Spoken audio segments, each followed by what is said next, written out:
In this video, I'm going to walk you through the complete Google Ads playbook for e-commerce. From how to set up Merchant Center the right way, to how you structure your campaigns to actually make money, to the bidding strategies that separate the stores printing money to the ones that are burning cash. Now, stay to the end because I'm going to show you something inside a Google Ads account that most agencies don't tell you about. Hi guys, I'm Tim from Launchpresso. Every week we work with store owners who come to us frustrated. Their ads are running, money's going out the door, but the results just aren't there. And with most accounts I audit, the fix isn't with the budget, it's with the foundation. So that's exactly what we'll be fixing today. Let's get into it. Now, if you want a second set of eyes on your account, check out the link in the description for a free audit. Now back to it. So firstly, the foundation. Your Merchant Center. Your product feed is either your weapon or your weakness. Now let's start with something that most people underestimate. That's your Google Merchant Center and your product feed. Shopping campaigns and Performance Max don't use keywords the same way search campaigns do. Instead, Google reads your product feed to decide who sees your ads, when, and at what price. So if your product feed is mediocre, your results is going to be mediocre, no matter how good your bidding strategy is. Here's what I constantly see with Shopify stores. They install a product feed integration, it auto-syncs the product titles from their website, and they think they're done. But here's the problem. The product title looks great on your product page, but it's not optimized for Google search. Analysis of top performing shopping advertisers consistently show they've heavily modified their feed titles versus their on-site titles, because one is written for customers browsing through the website and the other needs to be engineered for search intent. A formula that works is brand plus product type plus key attributes. Things like size, color, style, gender, where relevant. And the most important keywords need to be front loaded, especially in the first 60 to 70 characters, because that's what most users are going to see on their mobile before the title gets cut off. Let me show you what this looks like inside Merchant Center now. Open your Google Merchant Center and come across on the left-hand bar and go to Products and Shop. Select any products. Scroll down and compare the title against that formula I was talking about earlier. Brand, product type, and key attributes. And look for titles that are truncated, generic, and missing attributes. And anything under 70 characters or less, and starting with a vague word like blue sneakers, for example, is leaving money on the table. So it's best to flag a few of those and fix them. And you can simply fix them by clicking the edit button here and then making your change. And you've got up to 150 characters in here to use for fully optimizing your title feeds. You can also click inside the product and make the change under edit product here. And when you come to the second field in the product details page, you can also make the change here. And just for additional reference, if you want to optimize your best performing products, come to the left-hand sidebar again and come down under analytics and select products. Make sure you click the traffic tab and scroll down to this tile here where it says your products. Under your popular now products, sort by purchases. From here, you better analyze all your product titles to determine if they're optimized or not. If you've determined that you want to optimize your titles further, you can simply click on the product here and it will slide out on the left-hand side where you can see more, including the product title here. You can edit the title by clicking modify the product, which will take you to the edit product page. And as you can see here, we've only used 33 characters from the 150 that we can use. So there is significant room for improvement. And to demonstrate an improved product title, I've prepared one earlier. So let's take this 33 characters now, and I'll paste in my optimized title. And we'll see here we've used all 150 characters, and if we scroll back here, it looks much better and give us more opportunity to show up in Google search. And that's the difference between a product title that wins in auctions besides one that gets buried in Google search. And by the way, we do this at scale, and if you'd like us to take care of this for you, reach out to me in the link in the description below. Now let's talk campaigns. The campaign architecture that actually scales. Now here's where you need to pay close attention, because this is where many Shopify or e-commerce store owners make decisions that cost them thousands. Google Ads has 9 different campaign types. For e-commerce, 3 matter most for your foundation: search, standard shopping, and Performance Max, also known as PMax. And the order you run them in and how you connect them determines everything. Performance Max or PMax is Google's all-in-one campaign. One campaign runs across search, shopping, YouTube, display, Gmail, and Discover all at once. It's incredibly powerful, but there's a mistake I see every store make with it. They throw their entire product catalog into one single asset group. That's like putting your $12 impulse buy with your $400 premium product all in the same box and just asking Google to figure it out. It'll spend your budget on whatever's easiest to sell, not whatever's going to make you profit. One very effective strategy is segmenting by profit margin. For example, in many of our client accounts, we'll give high margin products their own asset group with a much higher target ROAS. Think of something in the range of 800% to 1000%, depending on the business. Volume driven, low margin products will get their own asset group with a lower target ROAS as well, somewhere in the 200 to 400% range. Different budgets, different creative assets, different audience signals. These are just example ranges, but your targets will depend on your actual margins. And speaking of audience signals, these are secret weapons in your PMAX campaigns that almost nobody uses properly. PMAX doesn't use keywords. Instead, you give it search themes and audience signals, which is essentially telling Google's AI, start looking for people like these. For high margin products, I upload my customer list of my top 20% buyers by revenue. For volume products, I target cart abandoners and recent purchases. Let me show you how I exactly set this up.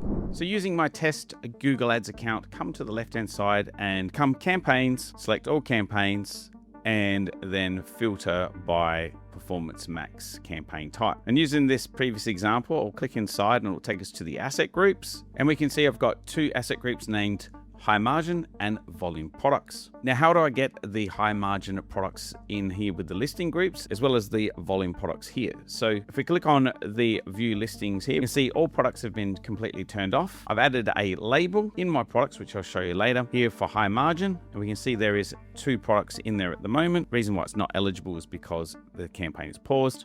And then we've got every other product here. Now, if I take you back to the other asset group here, volume products, selecting the view listing products, you can see there's an error. There's a mistake here. All products have been selected. So in order to add in the volume products, which I've added a label to as well, add a subdivision, and then I will select custom labels, and I put this under custom label 3, and we can see here it's got low margin. So I'll select that, save it, and then it'll automatically create a segmentation where all products are now excluded and only low margin products have been added here too. And we can see that everything else has been excluded. So coming back to the asset groups, let's take a look at audience signals. And you can see if you hover over your data, if you are using any data, you can see that the audience is the top 20 buyers, and you can edit those signals by clicking edit signals. Here you can see the top 20% of buyers, which I've added in from a custom list taken from my website. You can save that. And also with search themes, here by hovering over here, you can edit the search themes. You can add more in if you like, depending on your specific product and the intent you're going for. Once you've added those in, hit save. And just to show you how to add in labels in your Merchant Center, I'll take you across to my Merchant Center account now, and you select products and find the products that you're looking for. If you've got the column set up here, you can quickly and easily add them just like this, or you can select inside the actual product itself, and then here under labels is where you can add them by selecting edit product and scrolling down until you find the labels here, and then you add them in depending on what might be available, or you can add in a new one. Then select save. Now here's the part that changes everything. The bidding strategy you choose determines whether any of this is going to make you money. Bidding strategy. The bidding strategy mistake killing your margins. Okay, I want to show you something that's going to make you look at your campaigns very differently. There are 2 bidding strategies most e-commerce stores choose from: maximize conversion value, or using maximize conversion value with a target ROAS. And the difference is between a campaign that spends all your budget or protects your profits. Maximize conversion value is optimized to spend your full daily budget whilst getting you as much revenue as possible under that constraint. The problem is on those days where it's struggling to find high value inventory, it can push the CPCs up even when those clicks aren't your most profitable. On busy days, a fixed budget acts like a ceiling. Google may pace the spend down to last the full day, and then you miss out on the best clicks of the week. Adding target ROAS to maximize conversion value flips the model. You can tell Google, I need a 600% return on every dollar I spend. If you can't find clicks or customers that hit that threshold, don't spend my money. So on high demand days, it scales automatically. On quiet days, it protects you. And that's the strategy we use on most of our accounts once we manage to have enough conversion data. But here's the advanced layer, and this is something most agencies aren't talking about, and that's called POAS, or profit on ad spend. Instead of optimizing for revenue, you're optimizing for actual profits. And why does this matter? Because if you have products with 5% margin sitting next to a product with 40% margin, and you're running on a straight revenue ROAS, Google will happily spend your budget getting you $10,000 in revenue with only 3% margin. You've lost money. With POAS, you pass on the actual profit value of each transaction back to Google as a conversion value. So the algorithm optimizes for what actually makes your business money. There are two ways to get there. The approximate way to do it is set up those margin segmentations we set up earlier using those custom labels to split high margin and volume products into their own asset groups, and ideally into their own campaigns so you can control the target ROAS. Doing this helps Google push harder on the profitable products. The full precise way to pass on the exact data back at the event level, either through a tool like Profit Metrics or through a server-side setup, when set up correctly, will tend to send profit back instead of revenue. One important clarification: Google's conversion value rules can't do this. They only adjust the value by device, location, or your audience, not by product or margin. So your margin optimization lives within your value data and campaign structure, not in your value rules. So let me show you how to get this set up. So back at the Google Ads account, if you come across to campaigns again, select campaigns and filter by performance max or shopping campaigns. Let's take the example we're using before and select edit settings. Scroll down till you see bidding, expand bidding, and we see from the drop down we have maximize conversion value as well as target ROAS. As I mentioned, these two bidding strategies are ideal for e-commerce. So we're switching from maximize conversion value to target ROAS, and for demonstration purposes I'm going to add in a target ROAS of 600%. So that means for every $1 going in, we're aiming to get $6 out, and then click save. And just for demonstration purposes, I'll take you over to how the value bidding looks like for devices, location, and audience segments. So if we come to goals, click conversions, click value rules, create new conversion value rule, set your condition. So for this instance, we'll say location. You would enter in your location here. Let's just say United States. Also, you got your location options there naturally. You can also add in a secondary condition should you wish. And then from here, we can add a value adjustment or multiply. And then you can look up how estimate value conversion works. But let's just say I'm going to multiply that and I want to go beyond just standard 1 or make it 1.2, and I'll just save that so you can see how that works. And we can see that value rule here where it says all conversion goals, location, primary condition, the operation, and what the value is around that. And you can easily enable, remove, or pause these as you wish. Now, as I mentioned, to optimize for margin, we don't use these rules. We use profit as the main conversion value. So to show these two paths, again, our example here of setting up margin-based asset split with a different target ROAS here. Now again, I've set these up just for demonstration purposes in the same campaign, but if you wanted a separate target ROAS, you can always split this one out and put it in its own separate campaign and give its own target ROAS, which is more ideal for the volume products asset group. However, if we're going to be using the full precise strategy of bidding towards POAS or profit on ad spend, we'll use a tool like Profit Metrics, where you can go about adding in the special columns here with Profit Metrics, and we can see here on the campaigns what the actual profit on ad spend looks like. Anything above 1 is over break even. This tool takes in consideration not just the gross margin, but if you're an agency, you can also add in your agency fees, which is always incorporated within the expenses and pulled through into the Google Ads account. Profit Metrics again uses server-side tracking, so you can use Profit Metrics or another server-side profit feed. If you're looking to set up Profit Metrics, I've left a link down in the description for you. One last thing to take note of is that you need to have at least 20 to 30 conversions in the account over a 30-day period so the smart bidding can actually learn. So come over to goals, select summary, and then set up the last 30 days. And if this is for purchases, we'll come here and we can see that from the time when this was set up, we've actually have 72. All right, you've got your feed dialed in, your campaigns are structured correctly, and you've got your bidding strategy set. But there's one more thing that quietly destroys profitability for almost every account I audit: negative keywords. This is the unsexy part about Google Ads that nobody wants to talk about. But I promise you, it's one of the highest ROI things ever you could do to your account. As Google Ads evolves, we're getting pushed more towards broad match and AI-driven campaigns. So your ads are going to show up for things that you never intended. People are looking for free stuff, competitors, and researchers who never buy. And each one of those clicks is your budget going out the door with zero return. There are 8 categories of negatives that most e-commerce stores need, and I'm going to go through them fast.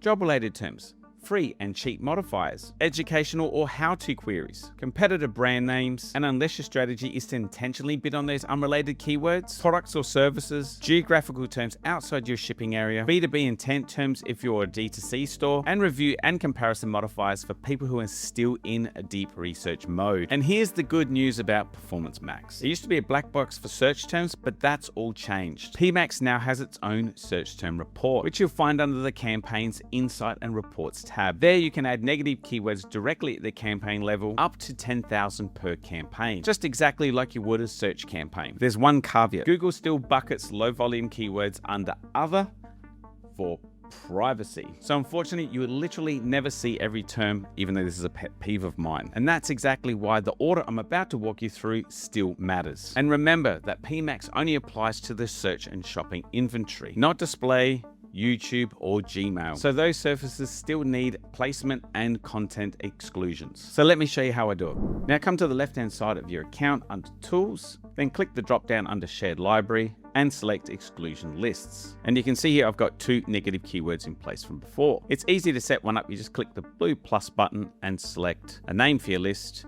and paste in the keywords like so. However, I'll just show you inside one of the existing lists I have. And as I scroll down, you'll see some of the term categories I was mentioning before. For example, festival jobs. That doesn't make sense for a camping store. I also have the broad match for free and also how to pitch a tent. Obviously, that is a how-to search term. Now, if you want to apply these negative keyword lists to a campaign, come right down to the bottom and click Apply Campaigns. And then you can search your campaign by name or you can manually find it. And you can hear it selected on the right-hand side. You can select multiple if you like, and then you click Done. So these negative keyword lists are supported at the campaign level, just like search campaigns. So there's no more relying on account level negative keywords or Google Reps, which is what you had to do recently to get negative keywords into a Performance Max campaign. So to find the search terms that you may want to add as negatives in your account, come to Campaigns and then go to Insights and Reports and select the search term report. Now you can drill this down to the campaign level here should you wish, and you can also drill down to the ad group level. For demonstration purposes, I'll leave it at the whole account level. From here, you can create a quick filter, which will highlight any irrelevant queries that could be spending your budget. So if you go add filter, clicks greater than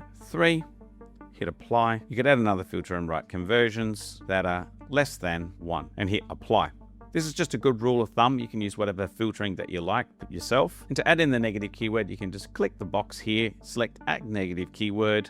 You can add it to the ad group, campaign, or negative keyword list. And we can select the negative keyword list that I was showing you before. So here you can either do both in the negative keyword list and also add it to the campaign if the list is not being selected for this particular campaign. Should you wish, you can always add a new negative keyword list as well and give it a name. For now, I'll just add it to the existing negative keyword list and the existing campaign and click save. And we can see right here it's been excluded. And if you want to get even fancy, you can always come along to your tools area here and come under bulk actions and select scripts. There is a script called an anomaly detector script, which can be pasted and added in here. I won't do that in today's video, but that can help you find anomalies when it comes to certain search terms and send you an email whenever it detects some anomaly or spikes with your CPCs. Now, you should run that order at least once a week, and it should only take about 15 or 20 minutes. And all those 15-minute sessions all added up will save you more money than any other optimization that you do. Tracking and scaling. If your tracking's broken, everything else is just guesswork. One final thing, and this might be the most important thing to say in the entire video. All of this,